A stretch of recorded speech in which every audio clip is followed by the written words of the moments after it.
Morning sir. Good morning, good morning. और sir? बढ़िया है, सब बढ़िया एकदम।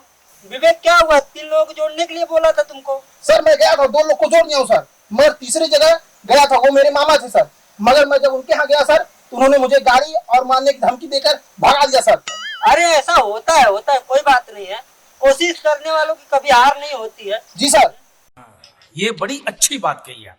तुमको 1.5 लाख का महीने का चेक चाहिए कि नहीं चाहिए? चाहिए सर, चाहिए सर। घर चाहिए कि नहीं चाहिए? चाहिए सर।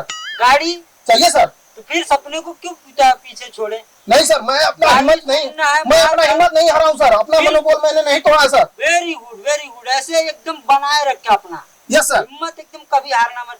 जी सर। है? रुको जरा, सबर करो, बोला धक्का मुक्की नहीं करने का। कहाँ है सर आप? मैं अभी सिंगापुर आया हूँ। अच्छा सर। हाँ, कुछ पार्टी के सिलसिले से थोड़ा सा आया हम लोग। चल बे।